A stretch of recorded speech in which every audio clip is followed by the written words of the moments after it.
podcast. You're listening to the premier Rockets podcast. It's H-Town Hoops, hosted by Brandon Scott and Adam Spolane. It is the H-Town Hoops podcast. Brandon Scott, Adam Spolane here with you. Austin Mendez handling things for us behind the scenes. And we're coming to you recording this episode between the Rockets beating the New York Knicks at home and going on the road to face the Memphis Grizzlies. So we're doing this on a Tuesday night, but the news of the day, and of course the news of that game, Adam, which you attended at Toyota Center, was how the Rockets lucked their way into a win. And I'm going to be honest with you, man. Like I know that Rockets fans are celebrating the result of that game, but if I was a Knicks fan, if I was anybody for the Knicks, I'd be hot. I'd be really hot by the way that game ended.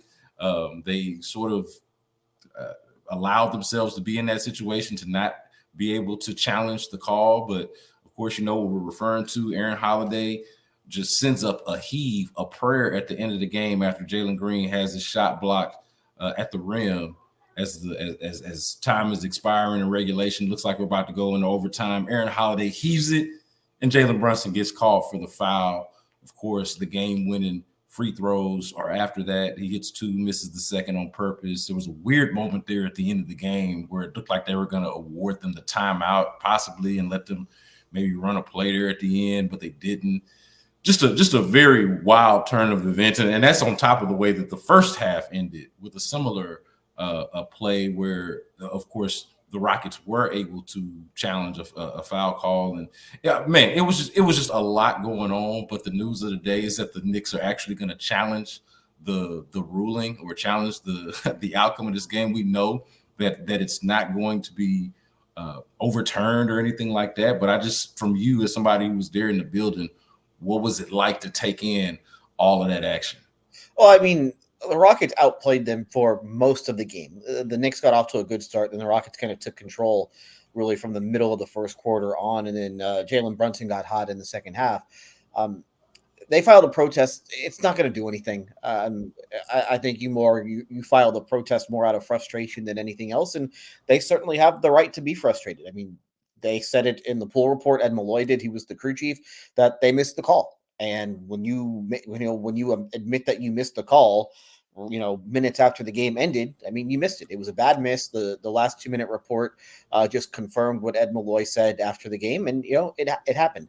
I can't imagine the protest gets upheld. Only 6 protests in NBA history have ever been upheld. The last one was 17 years ago, and it had nothing to do with a missed call.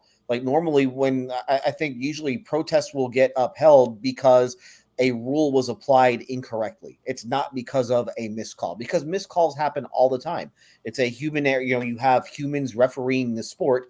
They are going to make mistakes. Sometimes they're going to make mistakes early in the game, middle of the game. Sometimes it happens on the last play. And last night is not the first time in 17 years that a call has been made in the very last seconds of a game that have impacted the outcome of it. And so the protest that got upheld was 17 years ago. It was a game between the Heat and the Hawks. And the reason why the protest was upheld was because the scorer's table charged a foul to Shaquille O'Neal when it was called on somebody else. And eventually Shaq fouled out because of this. And so that's why the rule basically was applied incorrectly, or they made a mistake at the scorer's table. That's why that protest was upheld. And that's why that game basically was picked up from a certain spot in that game. And again, the likelihood that this impacts anything, it's basically as small as you can get. And I'm telling you, and a big reason why is just because it opens up for the league a can of worms where, okay, well, the Knicks challenge this at the buzzer. Guess what? More teams are going to start filing protests, and before you know it, they're going to have to replay like a dozen games every single year, and nobody wants that. So again, the Knicks are more than welcome to go ahead and file the protest and spend their money on that, and it's not going to go anywhere. I acknowledge all of your points, and they are well taken, but I gotta say, man, this is an egregious call. Like I didn't think that, and you're right about human error and making mistakes. God knows that I'm the last person to get on somebody for making mistakes. I make plenty of them like on a daily basis. But when I look at that call, it at no point looked like a foul. Like I was shocked by it in real time. Like two things about it.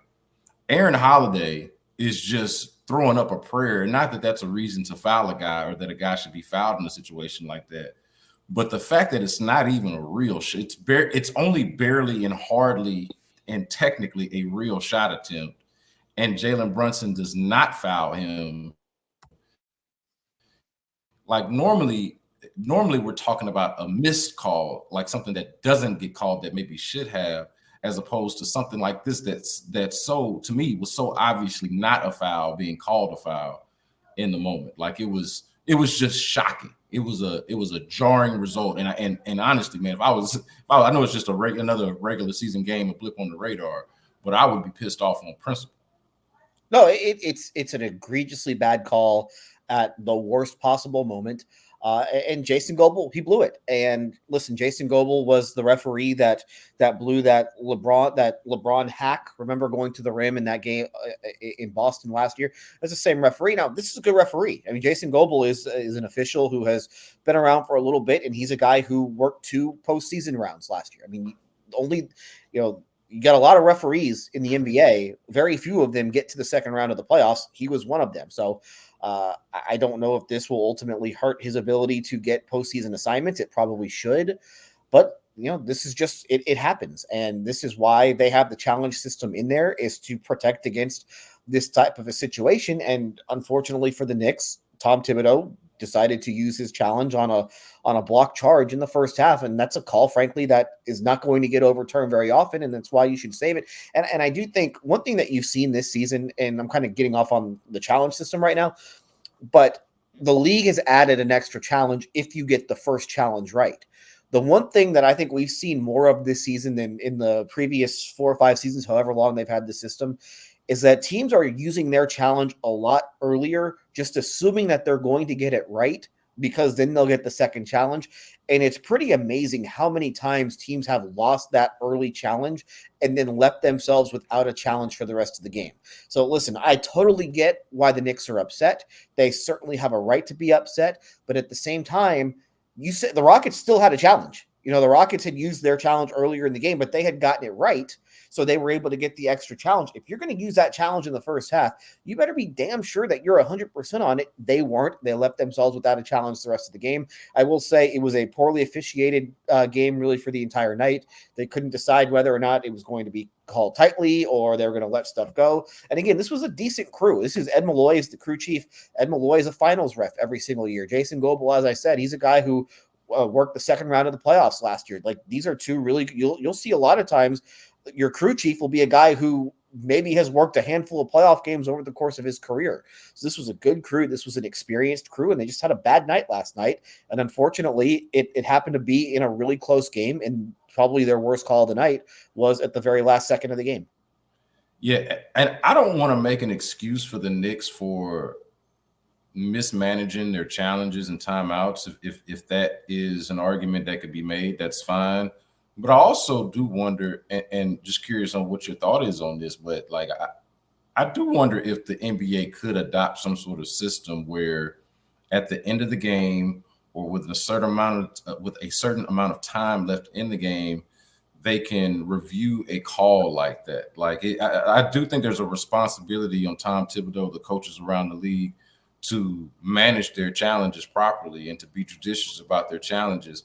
But it does seem like that is a critical enough point in the game, and technology and just everything we know about how replay can sway a game, and just, the investment in games, the gambling, like just every like little layer of it that you want to factor into it as to why the end result matters, aside from just the competition and the integrity of the game standpoint, like just all of it.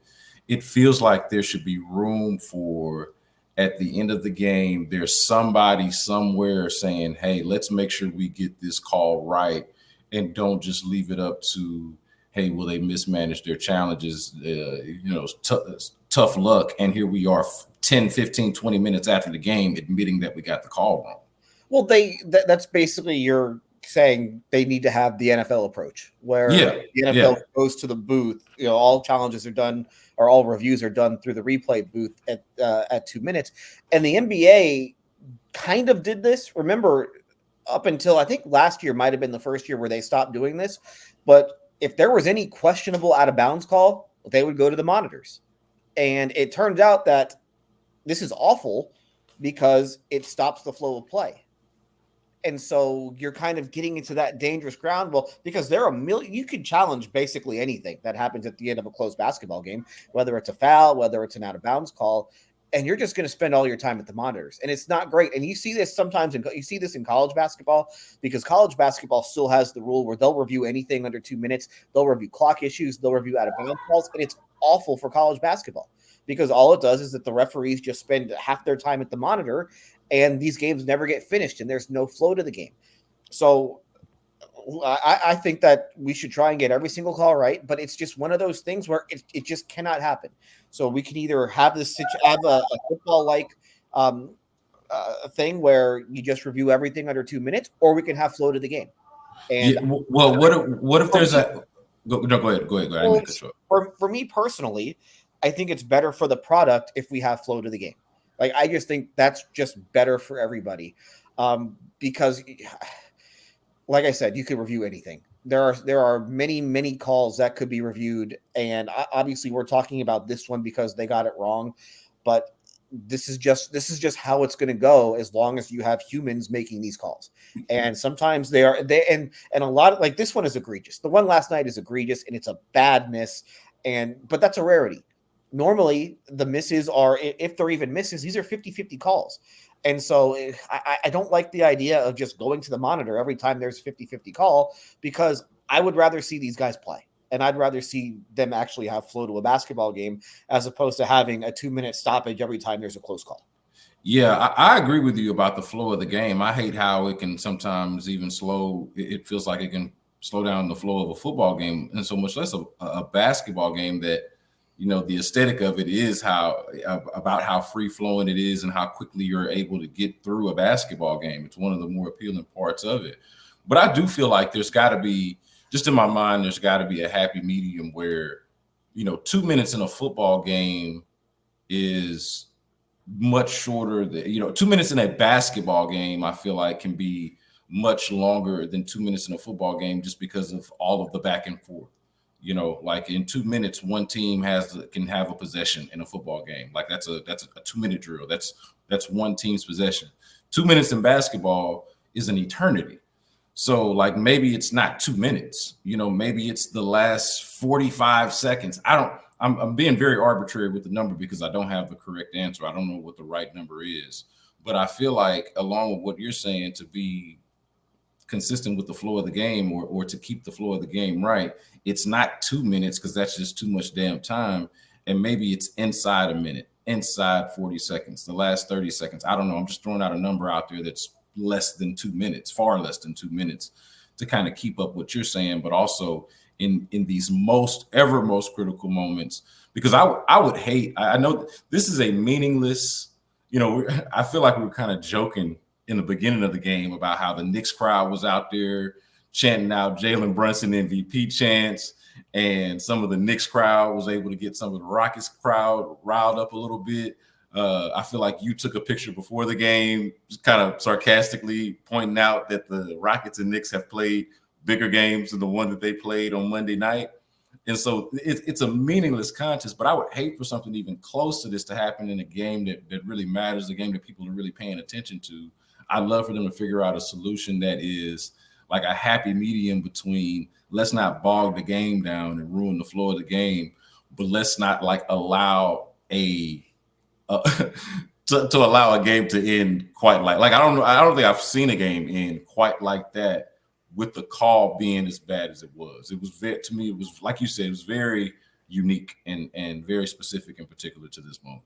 Yeah, I don't think there is a whole lot you can do unless you want to give teams another challenge with 2 minutes to go. But then, hey, now we can just blow our challenge, you know, early. Like, the league has tried. I will say the league tried, and this is why they did the extra challenge. And this is why now maybe the league should say, you know what?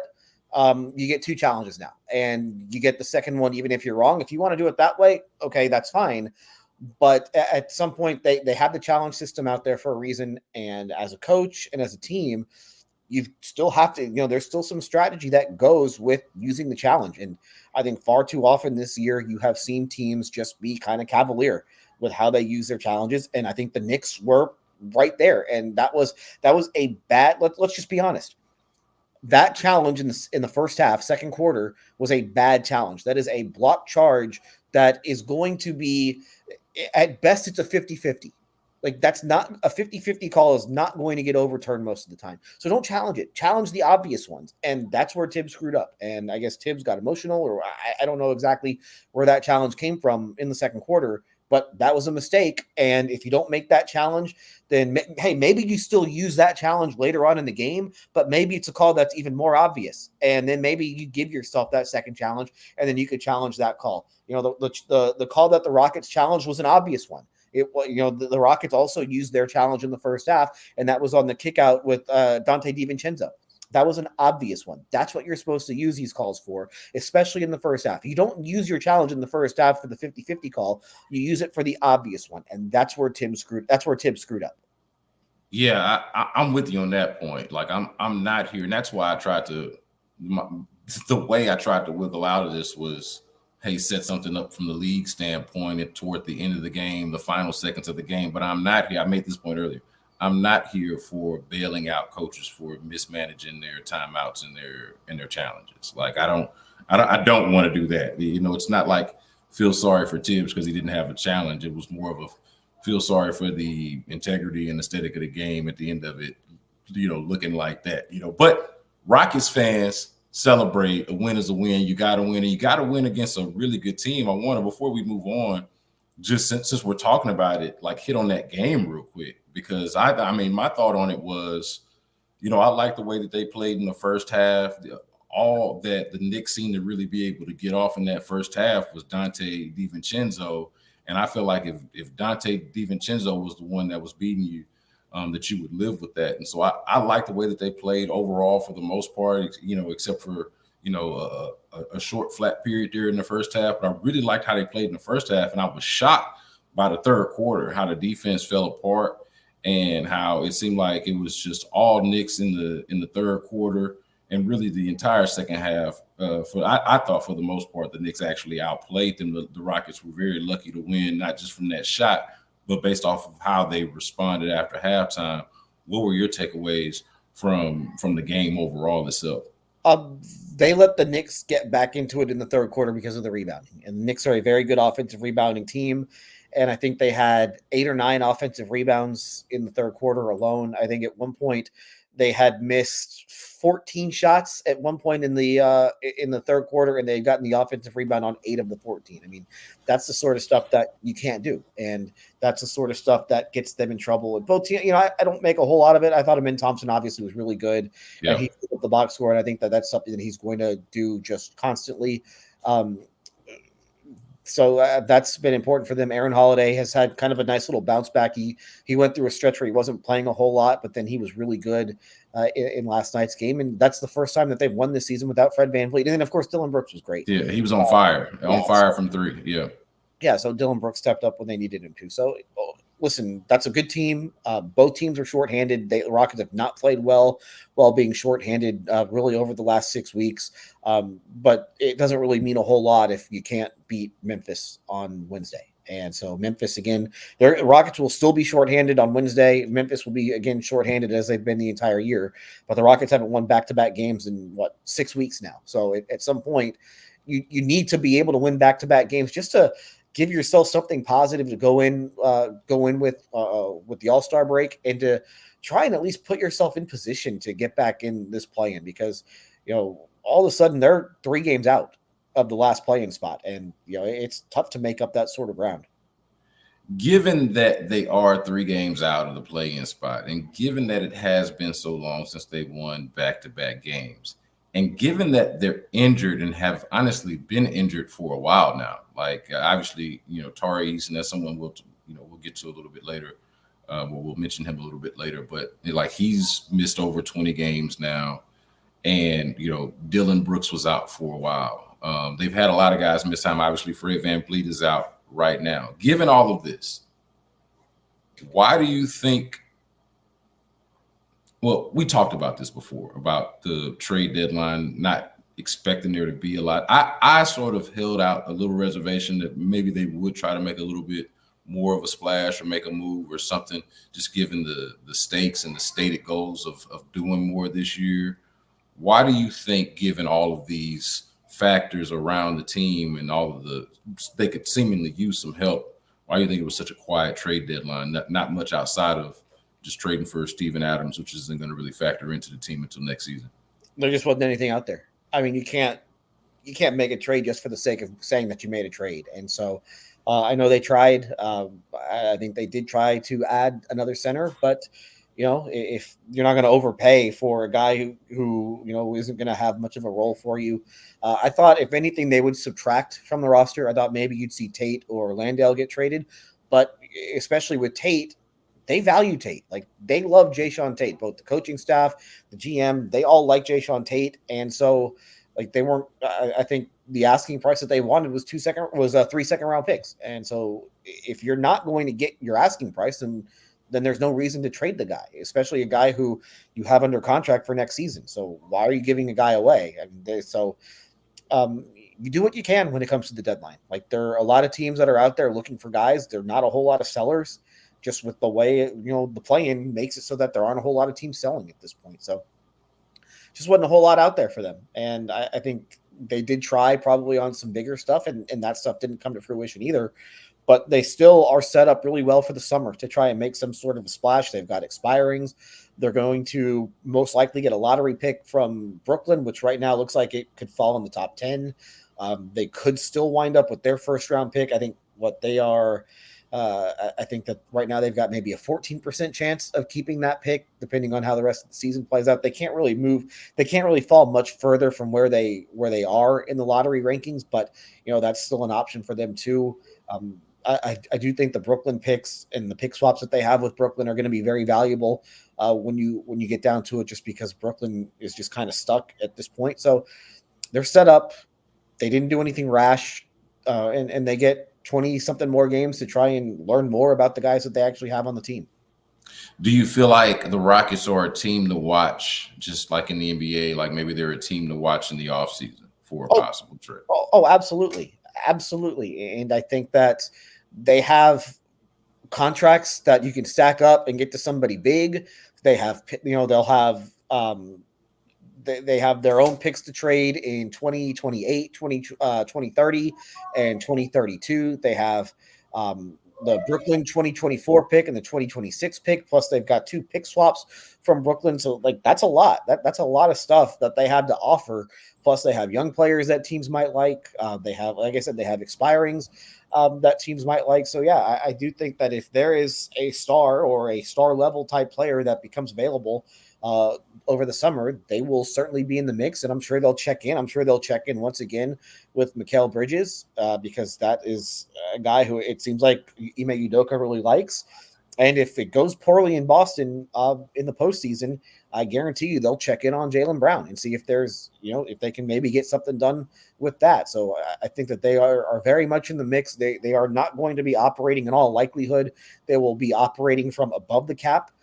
So they won't, they'll still have their full mid-level exception that they can offer if they do want to add a free agent. But yeah, this will be a busy summer for them.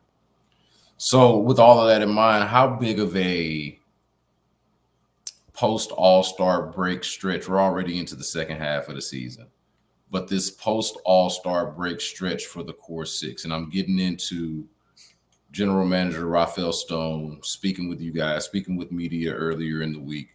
And he talked about being pleased with the development of the young players. We'll call them the core 6. That's the draft picks of the last 3 years, right? Jalen Green and Alperen Şengün of a couple of years ago, or I guess a few years ago now.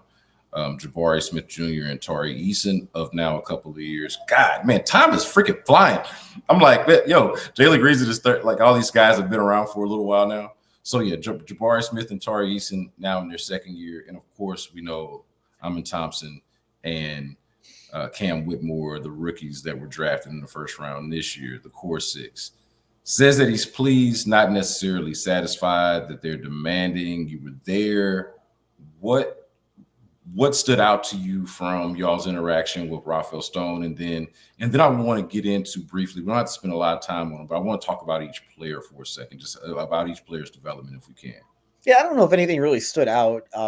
It is the first time that I think that he's been done any sort of formal media availability since the season started. So, you just kind of want to see where he's at, and he's not going to say a whole lot in that type of a setting. So, yeah, I didn't get much from it.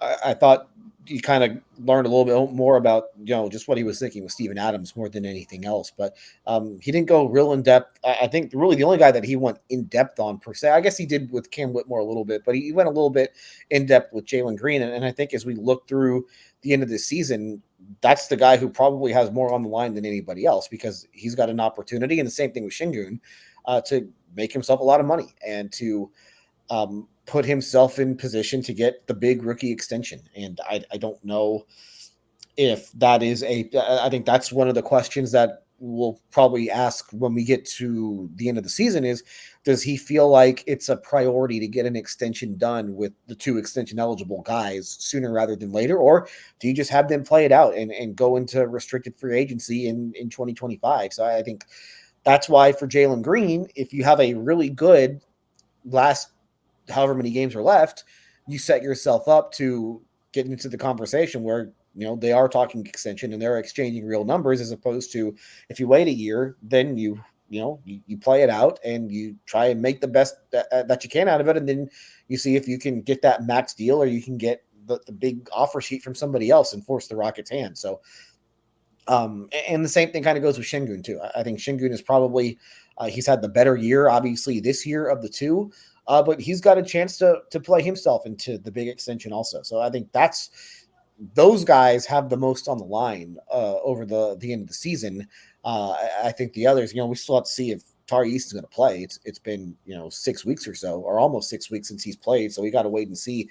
He's got to get healthy more than anything else. And I think that they're happy with how the rookies have played. I think that they probably had, at least with Whitmore, he's had a bigger role than I think they anticipated he would have when the season started, and he's been really good. He's been solid for the most part when he has played, and Amin Thompson is starting to figure things out at this level also. All right, so let's start here with Jalen Green and Alperen Şengün. Here's my thought, and just help me talk through this.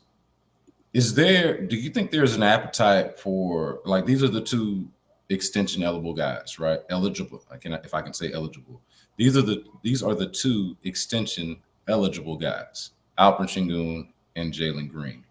Do you feel like there is an appetite for extending one of them and not the other? And is that awkward at all? Like, what if, like, because you can do for either or both, right? But if you just go Şengün and then Jalen Green is not lamed up, but sort of in a prove-it year lamed up, I'm curious, and maybe there's not a great answer for this, but I am curious about what is the messaging there, and what are, for lack of a better term, what are vibes if that happens, if they were to do that? What do you think about that proposition? Yeah, that's a good question. I don't know, because it's been so long since I've been in this position. I mean, when you think about it, they drafted Clint Capella in the first round in 2014, and they didn't have another first round pick again until Jalen Green. So this is really the first time that we've even had the rookie extension conversation. Or I guess they drafted Sam Dekker, but Sam Dekker was gone after 2 years. So really, Capella is the last guy that they had that we even have talked about an extension with, and they took Capella to restricted free agency. So yeah, different GM obviously, but I think that they are probably comfortable with taking guys to free agency. And if they don't feel like, if you can't come together on an extension, I'm sure they'll exchange numbers. And if you can't come together on something, then you say, okay, well, play it out and we'll see what happens next summer. We'll obviously talk and, we'll go from there. And if you get a better offer from somebody else, we'll match it, or maybe we won't match it, who knows? So I think that it's difficult because it's risky. Like, if you don't sign guys to an extension and all of a sudden they pop off the next year, what happens? You're stuck. And then you could have gotten the guy for a whole lot cheaper than he wound up being. You look at Jalen Brunson isn't the best comparison, but the Mavs could have signed Jalen Brunson to a very reasonable contract extension before, a couple of years ago. They chose to play it out and he popped, and, he basically got double of what he was asking them for. But the difference was that he was unrestricted, at least with the Rockets in this case, the guys that we're talking about would be restricted free agents. So it's difficult. It's a really tough question to answer because, what if you sign these guys to big extensions and then all of a sudden their play, they flop and they aren't worth it. So you're basically paying these guys on what you think they will wind up being as opposed to what they really are. That's what makes the rookie extensions difficult. It seems to me like the most logical play is to just not extend either one of them, because you don't have to, right? And they're getting paid. Everybody's getting paid handsomely. No one's poor, right? So just don't do it. Like that feels like the smartest play. Now, I asked the question. I prefaced it with like vibes, like what is the morale, what is the messaging, what's the feeling, what's the confidence that you're showing in your players or lack thereof. If you don't do it, how do they respond to that? Like I don't know the answers to any of that, but it does, like personalities and egos and the interpersonal aspect of sports feels like it matters more in the NBA possibly than any other sport that we cover. And maybe that's overstated, but it certainly matters, right? So like that's a thing. I really just wonder about that. If like maybe the best way is to just kind of play it cool and let these guys continue to play, continue to develop. I don't think that we've seen, I'm not breaking ground here by saying this, but I don't think we've really seen either of those two guys fully tap into their potential, even though Alperen Şengün is playing way better than a lot of people expected him to play, and he's better than a lot of people probably expected him to be. Like they're so young, it's hard to surmise that those guys have really tapped into it. Why not just give it another year and see where things take you, perhaps midway through next year or possibly at the end of next year, see where the chips fall. Or if one of your younger players emerges as the clear guy that, since you're going to have to be making the decisions on them the following years, right? Maybe one of those guys emerges as the clear guy that you want to give that extension to, and that information reveals itself. And now you know that, hey, it's not you, it's me, or it's not nothing against you, Jalen or Alpie or whoever it is that doesn't get the extension.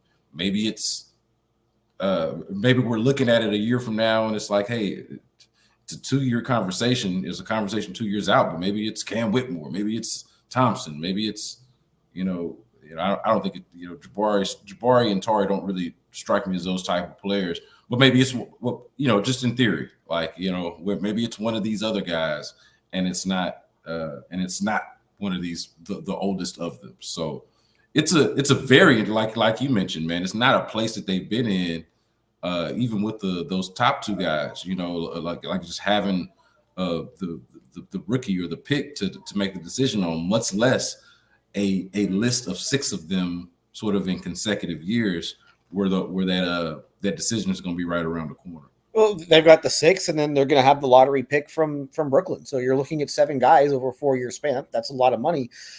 It's a gamble for both sides. Like the Rockets could go to Jalen Green and say, hey, we'll give you 4 for 120. And that's not close to the max. And Jalen Green could say, no, I'm going to play it out and I'm going to bet on myself. Or he could take it and, maybe he has a great year next year. And, it turns out that he gave the Rockets a discount. Remember Steph Curry, he signed for far less than what he probably should have gotten when he got his rookie deal because he had been hurt. And so instead of he probably could have made double. I don't know what the rookie level extension was back in 2013 or whenever it was, but he was only making $11 million a year with that first extension. That allowed them to get Kevin Durant. So, you just kind of have to wait. Again, it's a gamble for both sides. If you are the Rockets, you don't have to do it, but if you don't get it done and both these guys turn in all-star caliber seasons next year, then all of a sudden you're stuck and you're paying these guys maybe a lot more than you could have gotten away with. And the other aspect of it, if you sign the guys before the season, if you give them the extensions, they basically become untradeable for a year. Like it's very difficult because of the poison provision. You cannot trade these guys. If you don't do extensions with them, it makes them very tradable when you get down to the deadline. Or if you get down at some point of the season, if you want to do something with Mikal Bridges, it becomes a whole lot easier to include Jalen Green in there if you don't sign him to the extension. But again, we're talking that's almost a year down the road. All right, so let me ask you something about Amin Thompson, because he's, able to play a little bit more with Fred VanVleet's injury. That's kind of I don't want to say the benefit, because I don't like to view a guy's injury as a benefit, but that is, it allows another guy to step up, and that guy is Amin Thompson. I'm going to throw this at you, kind of here on the spot. Where does he already to you rank among the Rockets defenders? I think Dillon Brooks is clearly their best defender. I don't want to get like cute with this, but after that, where does Thompson to you rank? Because I am impressed with his activity defending. He's a rookie, obviously, but it feels like he's got some obvious and clear size and athleticism, God-given, but also some really good instincts out there on the floor. What do you think? Yeah, I don't know exactly where he ranks. He's really good though, and like you said, the size really helps. He's a great rebounder. I think that's one of the more underrated aspects of his game, is that he's a guy who could be a double-digit rebound guy. I think let him in rebounding against the Knicks, which one of the things Ime Udoka has made the Ben Simmons comparison with him, just because there is a very similar skill set. He's not quite as big as Ben Simmons. Ben Simmons is a little taller and he's a little wider, and he's stronger, which is pretty natural when you consider just the age difference. But I do see that comparison, and they've kind of used Thompson like Simmons was used in the past, when he was out there. So I think that's probably an apt comparison. Again, he's a really good defender. He's a game changer on that end of the floor. And so you look at, however they're set up for next year. Like, you have a lineup with Amin Thompson and Tari Eason and Dillon Brooks and Jabari Smith Jr. Like, that's a really good defensive unit. And you could probably throw in Steven Adams next year with that mix. Like, that's a really tough team to score against. That's a team that's going to force a lot of turnovers. So, like, you have the makings of a really good unit with that group. So I think that if he learns how to shoot, I think that's going to be the big thing. Like, if that shot ever comes around, then he's going to be a really special player. Yeah, no doubt about it, man. I feel like it's really like the only thing that he's missing, and he's missing it really badly. I thought it was a really interesting play where, was it Jalen who thought he was finding him in the corner, but he wasn't there, and he had this was earlier in the game against the Knicks, and he had already cut to the basket, and it was just a real bad turnover, pass out of bounds, expecting him to be in the corner, but he's not a shooter, and so he's not going to sit there at the corner waiting on the shot. He made the right play, and so it was just kind of a miscommunication and maybe a misunderstanding of your personnel, your teammates out there. But man, if he gets there's a lot of talk about Ben Sullivan. I guess he's their shooting coach, or kind of the guy that they go to for shooting. If they're able to just kind of tap into anything, his form looks fine. He's just a bad shooter, man. He didn't shoot free throws until late in the game, and he missed them both. And if you remember that, it was like, God, man, the shot looks fine. I just don't understand why. I don't understand why he's so bad, or why he's not better at that, but certainly that's a thing. Like, I think about guys who were able to improve their shot over time. Like Jason Kidd stands out. Ben Simmons is the opposite, is the counterfactual sort of example of this. But, it feels like a player as young as that, if he's got everything else and all you need to do is work on his shooting, that seems like something that you can work with, or should be able to work with. Yeah, you would hope. And again, I'm sure that's probably going to be top of his list when you get into the offseason, is working on the shot and just getting it consistent, and at least making it so that teams have to defend you from out there. I like Jabari Smith Jr.'s game, but I feel like it's, still up and down at times. Like, sometimes he looks like one of the better players clearly one of the better players on the floor. And then at other times, he still looks like a really, really young player, which he is, to be fair. Since we're just here on the Core Six before we move on, what have you thought about Jabari specifically since he got back from, I'm trying to remember his injury. Was it an ankle? Yeah. What was his injury? Since he got back from his ankle injury, what are you thinking about his game? And he's been fine. I think that he saw a lot of what he could be in summer league. I think that got people really excited, and he's carried that over. Like the counting stats aren't really there. He doesn't shoot the ball probably as much as he should, but he's always around the ball. And I think the rebounding has been really big for him on both ends of the floor, offensive rebounds, defensive rebounds.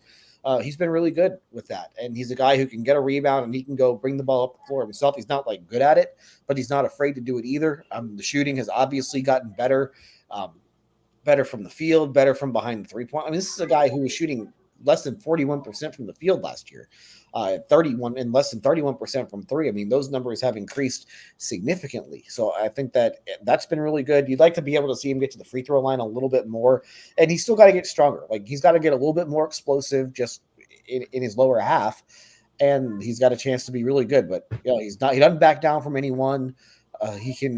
You're starting to see the defender that they thought he could be, and so I think that he probably should not have been. He's not going to wind up being the best player in that draft class, but he's still going to be really, really good.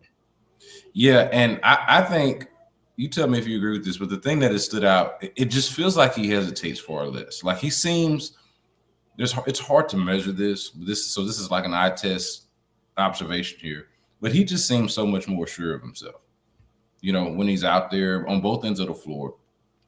It feels like he knows what he's doing, and he's got a level of confidence that didn't feel like it was there, certainly early on in his rookie year, but feels like it's been there throughout this year, even at times when he wasn't necessarily playing well.